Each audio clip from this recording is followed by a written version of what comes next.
Thank you, Mr. Chairman. And gentlemen, thank you very much, and thank you for your public service.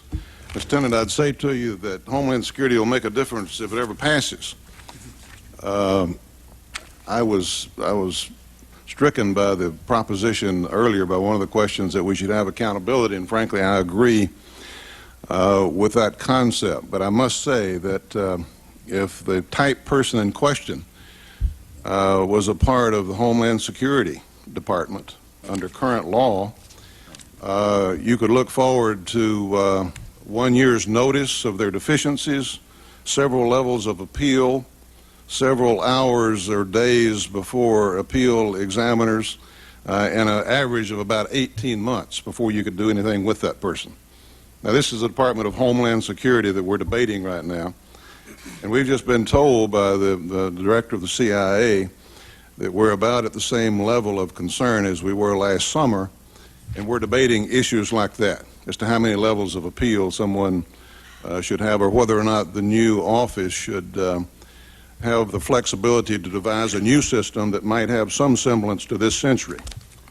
But we haven't gotten there yet. But perhaps your testimony today will help us get there.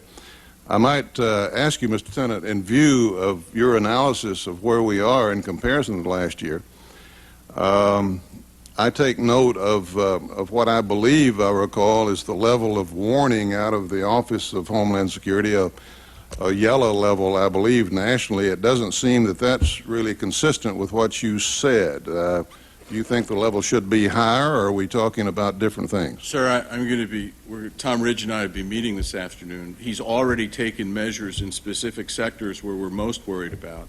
There'll be another discussion this evening and tomorrow. But I would note to you, when you see the multiple attacks that you've seen occur around the world, from Bali to Kuwait, the number of failed attacks that have been attempted, the various messages that have been issued by senior al-Qaeda leaders, you must make the assumption that al-Qaeda is in an execution phase and intends to strike us both here and overseas. That's unambiguous as far as I am concerned. The governor has taken measures already in specific areas where the intelligence was most credible and in sectors that we're most worried about. And so we'll continue to talk about this, but I'm deeply concerned about where we are and the time period ahead of us. So you're looking at concerns both within the United States, continental United States, and abroad? Sir, one of the things that we can never forget is the specificity of what we see overseas may not be matched by the specificity of what you see here. If you go back to the narrative before 9/11 and you saw what was going on overseas, you must make the analytical judgment that the possibility exists that people are planning to attack you inside the United States. Multiple simultaneous attacks. We are the enemy. We're the people they want to hurt inside this country. So we extrapolate, but in the world I live with, you have to pay a lot of attention to what's going on overseas. Well, I don't think you could be any clearer, Mr. Tenet. And I think you were pretty clear in the summer of last year. I don't know in my recollection how public you were about that, but my recollection is that within the intelligence community and with regard to the administration and others, you made that assessment at that time, too. Is that correct? Yes, sir. Let me ask you along those lines something that I think that we're all wondering, and that is what we have a right as a nation to expect out of our intelligence community. It seems to me that on occasion the community has gotten very, very good intelligence. My recollection is that before the attack on the U.S. Cole, that we had a lot of information that we were in danger in that area. We knew that Yemen was a hotbed. We knew that our presence was targeted and all of that.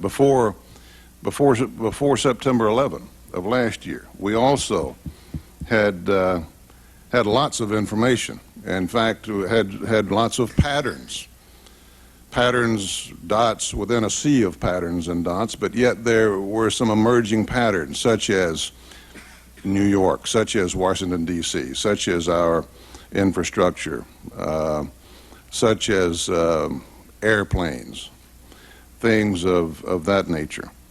And it built pretty much to a crescendo right at that time. So it seems to me like that on more than one occasion we have gotten a lot of information. A lot of it is in the ballpark. A lot of it turns out to be good information.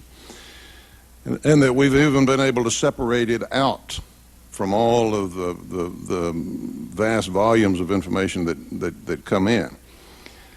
But we can't pinpoint times and places. We all know how difficult that is. We all know that this information is coming in along with lots and lots and lots of other information. One of you gentlemen have said in times past that you were actually drowning in information. We also had a lot of general information, I might add, about the nature of the attack, the fact that Osama bin Laden had held a press conference in '98 saying he was going to attack us. You declared war in '98. In effect, all of that is out there, and yet the question is, how much good does that do us unless we can take that next step? Are we entitled to expect that next step? What do we have a right to expect of our intelligence community with regard to predicting time and place of a major terrorist attack? Ms. Tenet, I'll ask you first. It is the most difficult thing to do, is have that date, time, and place of event. We have, you have to be able to take all of this data. You have to be able to then analytically assess a target set that it may be applied against. You have to go protect that target set, because the truth is there'll be dates and times and all kinds of information, and it'll never happen on the date and time. And then the date and time will elapse. And then people will basically say, I guess it's not going to happen. You have to expect us to tell you honestly, in strategic terms, this is where I think the sector of the attack is going to be. This is what I know their training and methodology has been. This is my best judgment about what you have to go protect. Go protect it. Now, in the overseas environment today, and it would be useful at some point to come out and sit down, there's a great deal of specificity overseas about places and times and events, and the pattern of racing to stop it has been pretty successful. You go back and look at this recent French tanker, and the reporting out there on the French tanker was 2 or 3 months old, but it was there. This is a place and a location that we are worried about commercial shipping and tanker traffic. And so you see, it stretches out over time. What we owe you always, and what we have to work harder to do, is our best strategic judgment about what the it is. And well, then, are we getting any closer? You Yes, talked sir. about isolating Yes, sir. sectors, because before September 11, with all of that information out there that you had collected, you still weren't at all sure that it was going to be domestic. In fact, I think it's fair to say most people thought it would be foreign. And right up until very close to the end, you were talking about against the United States or Israeli interests. We weren't even sure it was United States. So are we getting any closer to pinpointing the sector, the country, domestic or foreign, city, anything of that nature? Sir, you're getting, by virtue of what you've done in Afghanistan, by virtue of the over 3,000 people we've taken into custody around the world, by virtue of the senior leadership that we are all getting information from today, the texture and quality when coupled to the real-time intelligence collection is an order of magnitude different than it was before 9/11. The quality in your knowledge is miles down the road, and the pace of operations around the world has given us an enormous amount of information. It really allows us to think about this in a much more strategic and focused way. And we are getting better. But to come back to your Homeland Security point, you better get that done, because the strategic threat is unambiguous. You better have the mechanism in place to start locking down where we can tell you And we think with some high confidence we can work with the private sector and go through sectors and identify vulnerabilities to say, go lock it down now. Don't wait for us to come tell you it's on top of you. Because you can't work that way, sir. I might point out, too, that some of the things we're trying to do in Homeland Security will not be within any continuing resolution. And passing of continuing resolutions is just going to, even if we do something later, is just going to move the solution further down the road. Under the category of things we have learned, I'd like to try something out on you and get your various reactions. Anyone who wants to react. It seems that our nation is dangerously slow to react to a major threat to our national security. You mentioned sanctuaries. As I look at this in terms of accountability, I look at a lot of different places. I look at the executive branch, I look at the legislative branch, I look at the organizations that you gentlemen represent. But with regard to the executive branch, we watched, correct me if I'm wrong, we watched Osama bin Laden build an army and indoctrinate, train, and build an army basically for 5 or 6 years in Afghanistan, did we not? Yes, sir.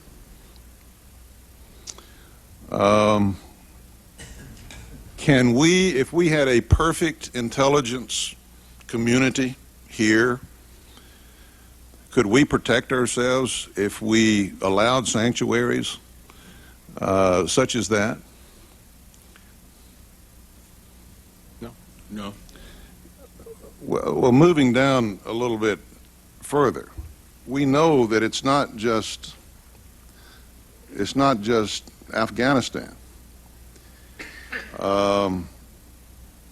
We know that there are friendly countries, friends of ours, that to one extent or another are allowing terrorist presence. They allow free passage. The Bremer Commission has pointed this out. We depend on them, as you have pointed out, and have depended on them for some of our successes in cooperation. But I wonder if, regardless of what kind of cooperation we might get on individual cases,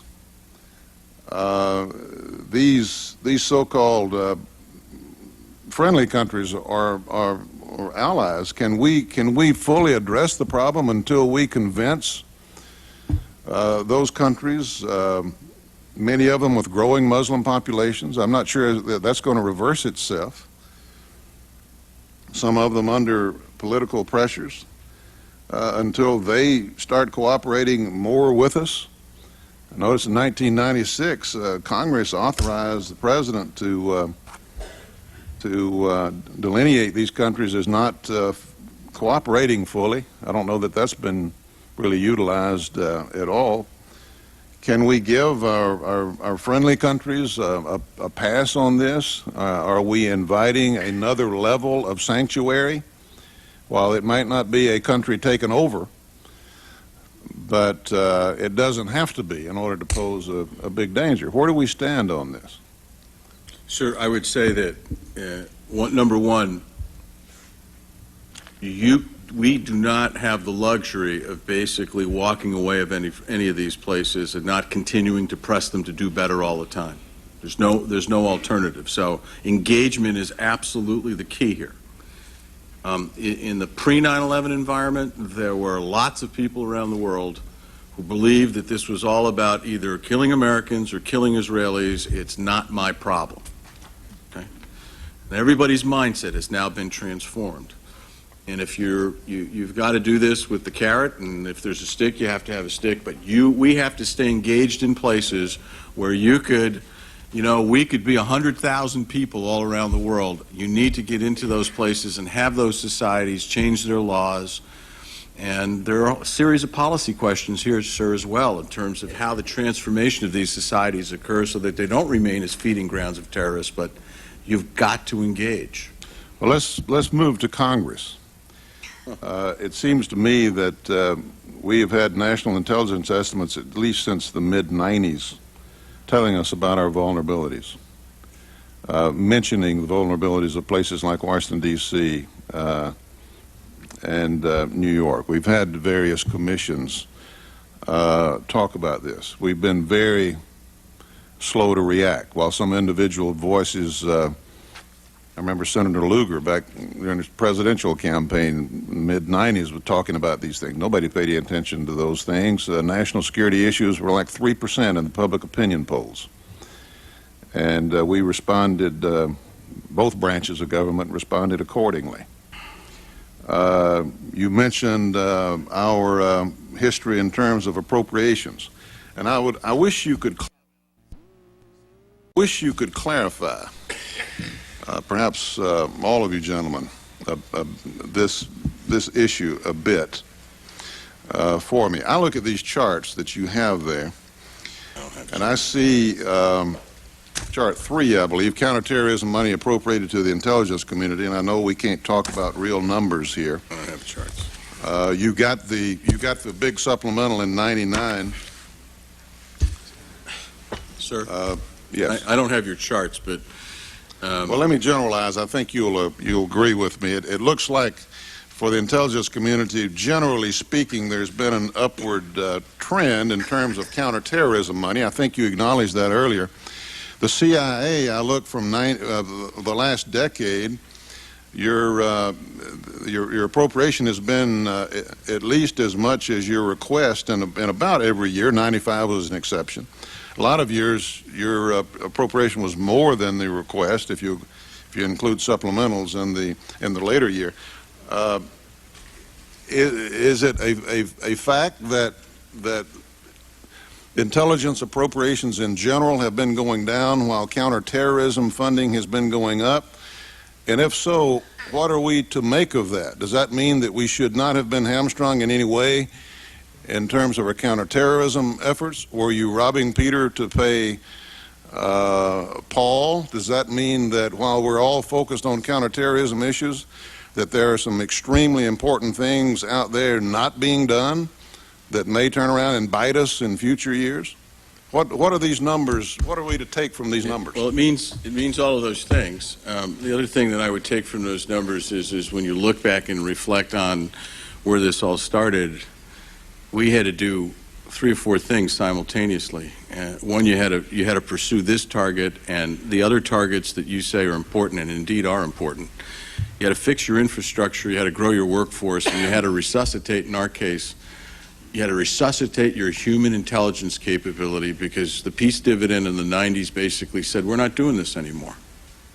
You know, in 1997, we had a strategic plan to resuscitate all aspects of this, and, you know, there's a cost associated to it. Now, there were budget caps. You had to rebuild your clandestine services. You had satellite difficulties that you otherwise Sir, the only wouldn't have. point I would make about the supplementals is the reason we got where we needed is Congress gave us those supplementals. It's an appropriated But monies intelligence to us. cannot live on supplementals, can No, it? sir. The point is it's either programmatic and it's deep and it's long, or basically what happens when you get a supplemental, and then the question is, the next year, when the budget submission doesn't reflect the supplemental or its operational tempo, we're starting all over again from the same place. You knew it, and we knew it.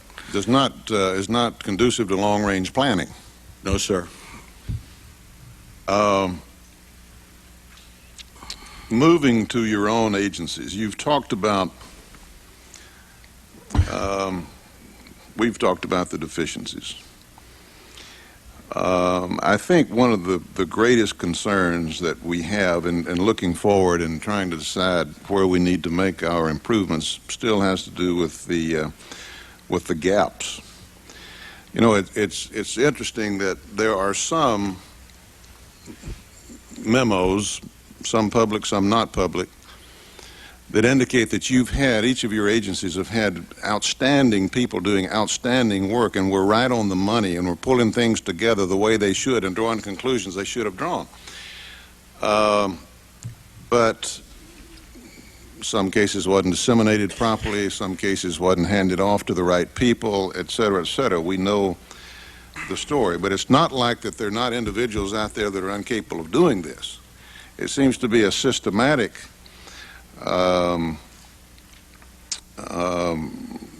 problem, and I'm wondering where we stand with regard to that. My concern is this: that basically it's a coordination issue. We've seen instances, and we know of other instances that we've not had public, where there have been gaps. We've got a system. We all know we have a system of foreign is over here and domestic is over here, and we're supposed to hand things off. We also know that we have a system whereby the lead agency here, the FBI, that is going to be charged with looking at this threat domestically and doing something about it, has always been a law enforcement agency. My concern is that we're asking the FBI to change its nature on a dime, as it were, from an after-the-fact investigative body that has been legendary for years and years in this country to a before-the-fact prevention body. And we think perhaps that by making some organizational changes at the top and by having some joint task force and things like that, that will change the culture. But the FBI has certain limitations because it's a law enforcement body, essentially. For example, when you're looking at someone, you look at them. If you don't have hard evidence, you can look at them as in terms of a preliminary inquiry for how many days? So many days. Then you have to either open up a full field investigation on them or drop it altogether. I'm wondering what motivation in an organization that's like this, what motivation in an organization that rewards cases being made and people are known and rewarded and recognized for the cases that they're made and cases they work on, what motivation is it for people around the country in the various offices to be handing up tidbits of information that doesn't necessarily make any sense to them? They don't know whether or not somebody else needs it. They know maybe they're supposed to coordinate with everyone, but our investigators are still talking to agents out in the field who don't feel any real sense of reprioritization out in the field. It's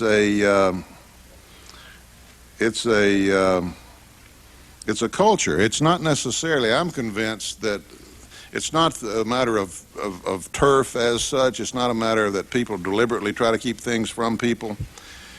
But you have practices such as sources and methods principles, need-to-know principles, things of that nature. You're trying to change an awful lot, Mr. Mueller, it looks to me like, to cure your own problems, and then you're going to have to take the extra step, all of you together, to fill in these gaps when each of you have your own analysts, each of you have your own piece. We don't know whether or not it's going to work. I can't say it won't. You can't say that it will. But it looks to me like that there's something to be said for perhaps another entity that is analysis oriented, that does not have law enforcement responsibilities or even collection responsibilities, but is analysis oriented, that has the authority to task gaps as they find them. I don't think we have anything like that tonight. I don't know whether that's comparable to MI5 or any other models. I know it's difficult as we go along to maybe recognize that the structure that we know perhaps is not the one that needs to take us into this century, and I know that I'm laying an awful lot on the table here with one question. But I'm asking I'll stop now and ask your thoughts on all of that. Do you really feel like the things you're doing now are going to cause this long history and these monumental difficulties to change, and can't we do better with a different pattern? Well, let me start by addressing the issue of the culture. A lot of people talk about FBI culture of not sharing and the like, and it was best expressed in my mind by Nancy Savage, who testified. She's head of the Agents Association.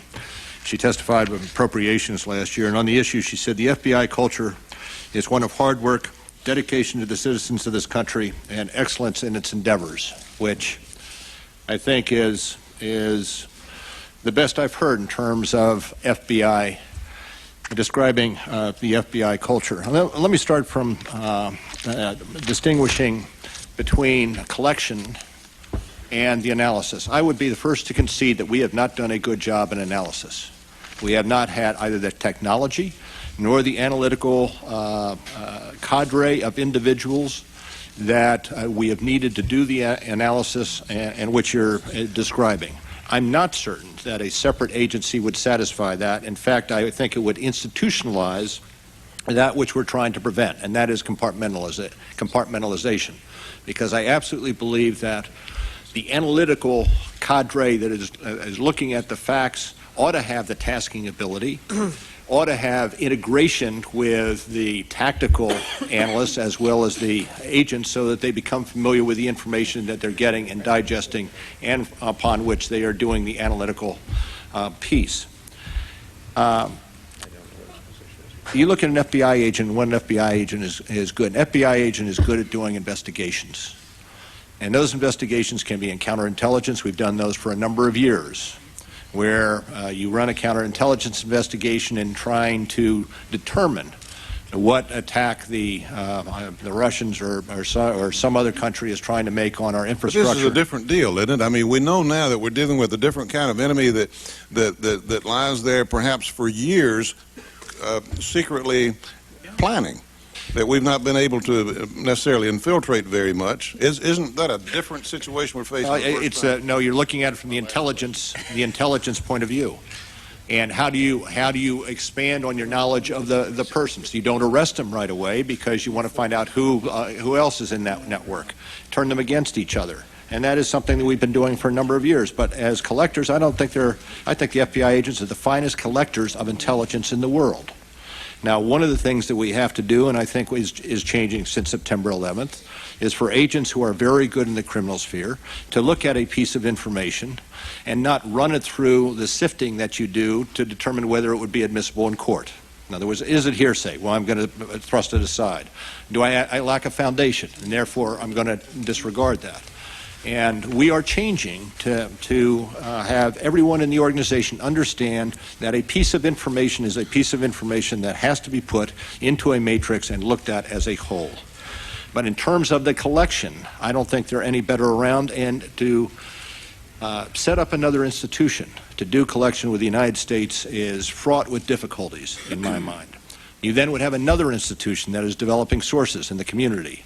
And sources that may provide information on terrorist matters may be involved in criminal enterprises, whether it be narcotics or food stamp fraud, which we have found. And you will be divorcing those collection pieces from each other and, again, stovepiping it. The use of technical resources, where you're doing interceptions and the like. I have heard stories, not good stories, not necessarily horror stories, about other countries that have this dual setup where there has been the failure to pass off from the intelligence community to the law enforcement community that has resulted in disasters in terms of being able to prevent attacks. One other thing that I would mention just for a second, and that is it's important in this day and age that we be integrated with our counterparts overseas. And in every country I've visited, Middle East, Southeast Asia, there is, our counterpart will be either a primary law enforcement counterpart or an intelligence counterpart with whom George will have the discussions. But it is important as we proceed and gather the intelligence that we develop these relationships with our counterparts overseas. And we have developed through our legats and our expanded legats those associations that enable us to get intelligence from our law enforcement components. If there is a separate entity in the United States we will be lacking and missing, I believe, the benefit of all those contacts that we develop in the law enforcement community around the world to supplement what George has in the intelligence community. I take your point, Mr. Mueller. I'm impinging on others' time. I apologize to the chairman and my colleagues.